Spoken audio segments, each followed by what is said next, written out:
After almost a week of planning now, let's take a look at how my Game Week 8 wildcard side is shaping up.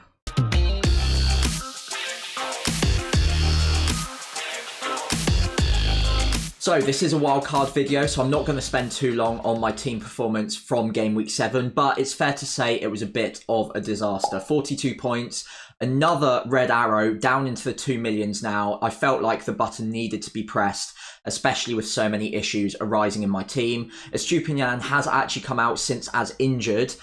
Saka looks like he might be injured. Onana's not performing well, and we've got other issues around the side such as Mbeumo, Rashford, and triple City attack looks like it might be overexposed with the fixtures to come.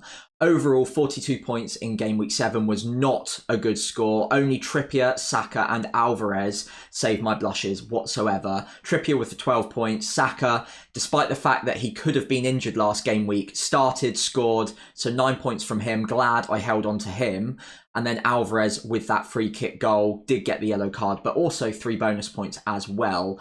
And obviously in the midweek also got that goal and assist in the Champions League last night. He'll be a difficult sell on the wild card. But nonetheless, it's time to look at that wildcard side ahead of Game Week 8 after a whole week of planning so far. So starting with the goalkeepers and defence, to start with, it's a cheap goalkeeper combination of Turner and Areola. Now, I don't expect Turner to keep his place all season, but what I'm banking on is the fact that hopefully he keeps his place for the next 2 game weeks against Crystal Palace and Luton respectively. If he can do that, I think that he is probably a good keeper to hold on a wild card. 1, because he's almost as cheap as it gets, and 2, because it covers off the slightly worse fixtures for Areola and West Ham in the next 2, where they go up against Newcastle and then Aston Villa, which I think realistically speaking, both of them probably score against West Ham. Turner, on the other hand, against Crystal Palace, minus Eberechi Eze now as well, seems like a fairly good game for them, and I probably take the chance on them keeping a clean sheet in that. And then it's Luton after that as well, which again, at home especially, I think is a decent chance of a clean sheet. In the long term, Areola will probably start most weeks, especially with the fixture run to come from Game Week 10 onwards. But in the short term, having Turner on the wildcard seems like a bit of a safety play.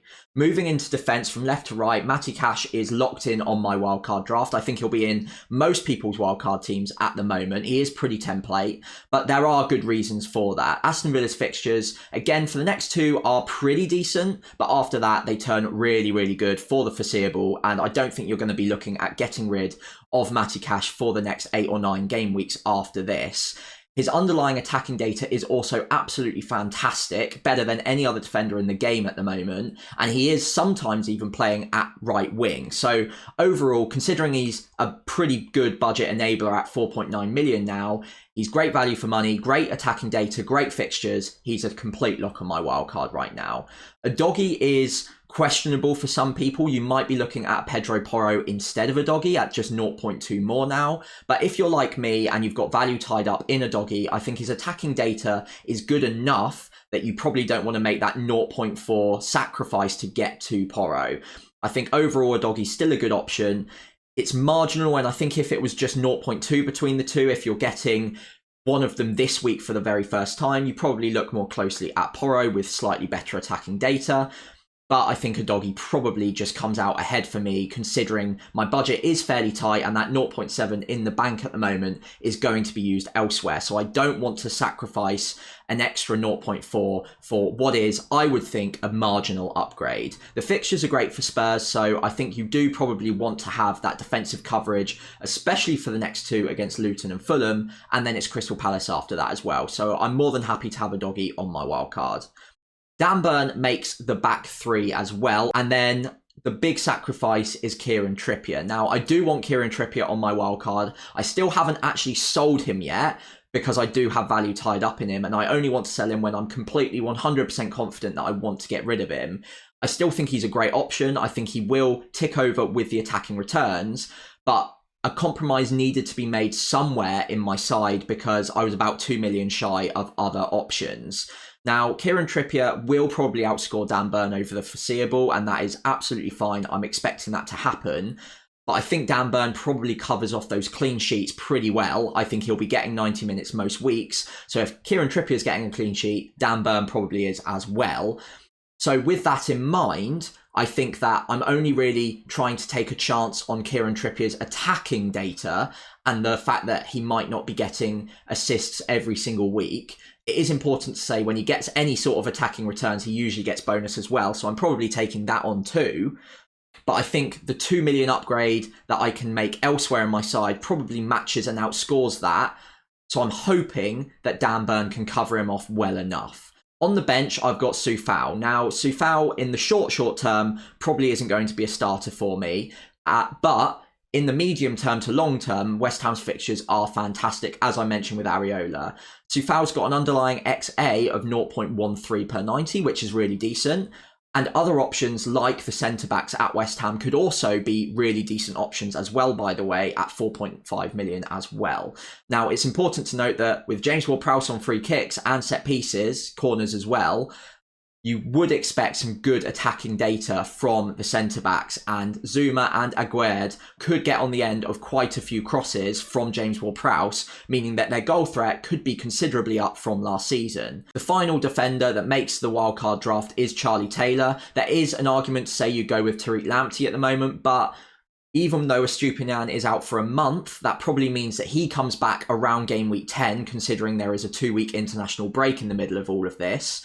So I don't think I can back Tariq Lamptey because the fixtures, when they turn good and you want to actually start him, I'd expect Estupiñán to be coming back in anyway. With Charlie Taylor, I don't expect to start him many weeks, but his fixtures to come are pretty decent. So for 3.9 million, the cheapest defender in the game at the moment, I'm pretty happy to have him on my wildcard to free up that extra 0.1, 0.2 elsewhere in my side. Moving into the midfield, and Salah unquestionably makes my wildcard draft at the moment. I have seen some good looking wildcards without him in it, and I made one on my earlier video this week, but I think overall the benefits outweigh the costs of having Mo Salah in your draft. He is a very good captaincy option, not just for this game week. As you can see, the armband is currently on him, and I'll discuss that in just a moment.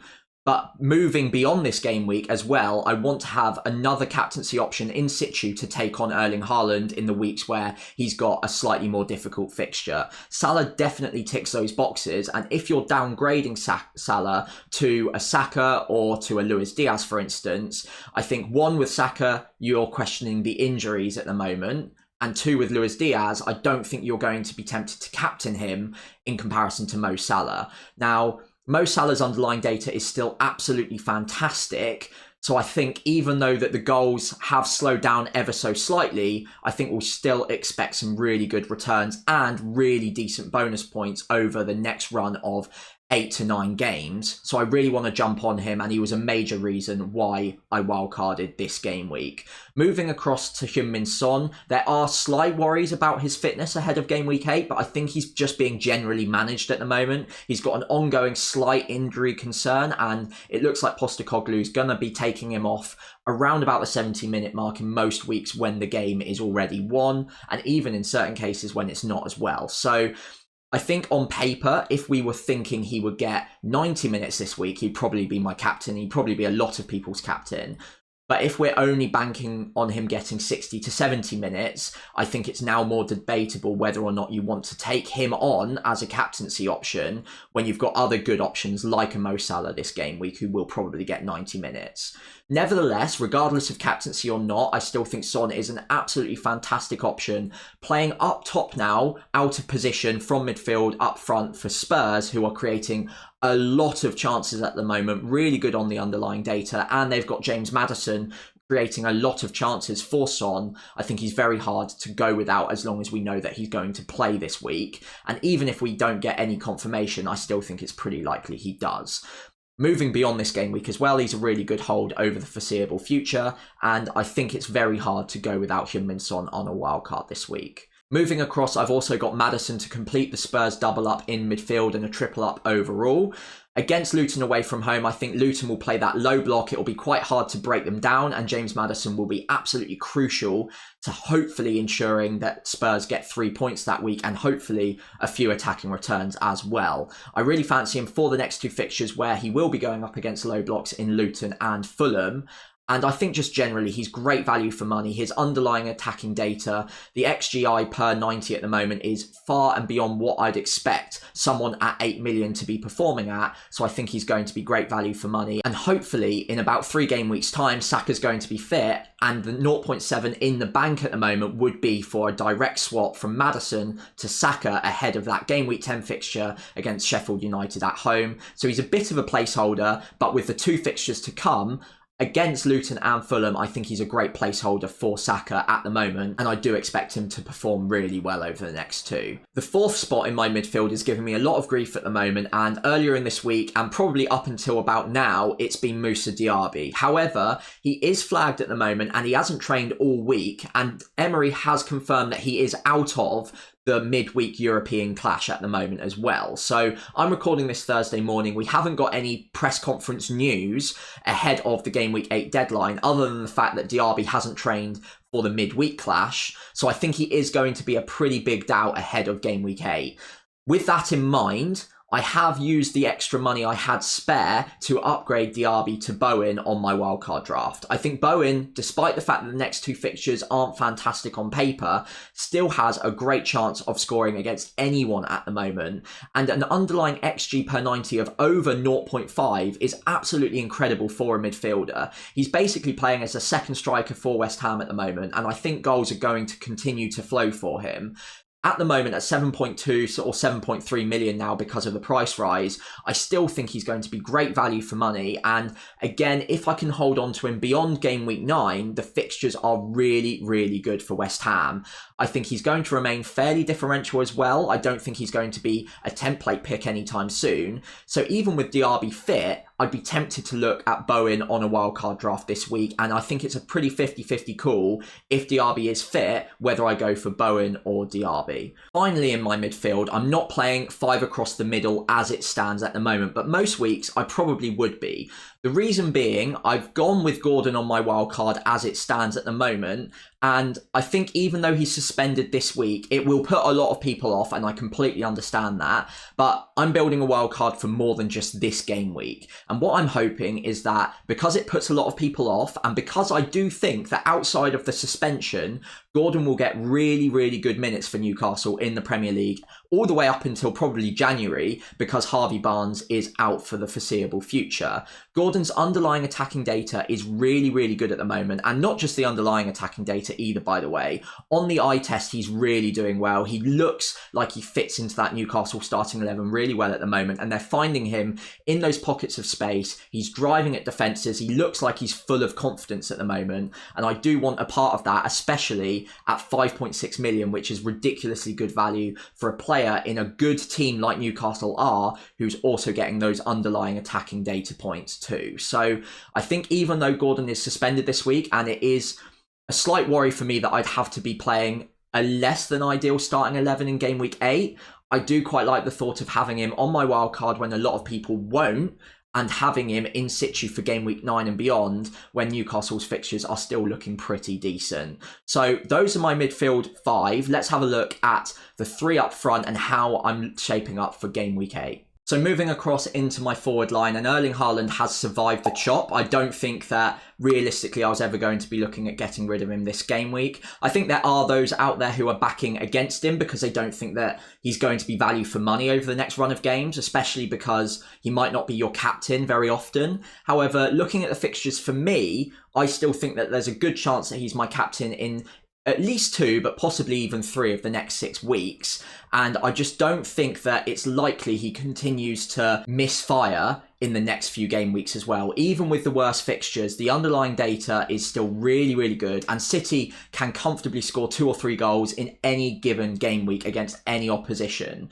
So despite the fact the fixtures have turned slightly negative for City now, I think Erling Haaland is still likely to be getting decent points hauls, if not a couple of explosive returns. And if other people are selling him maybe finally I can get some benefit out of actually owning him, and I do want to have a part of that, despite the fact that you can do a lot with an extra 7 million in your team elsewhere. I think Erling Haaland is a player for me that I still think is really important to have on my personal wildcard. I do completely understand people going without him, so do let me know in the comments below if you're backing against Erling Haaland for the foreseeable future. I think for me personally, the idea of going without him doesn't sit quite right, because if I'm going to do that, I'd be spreading the 7 million that I'm probably saving and going to Julian Alvarez instead around the team and making the benefit of an extra 1 million here, an extra 2 million there.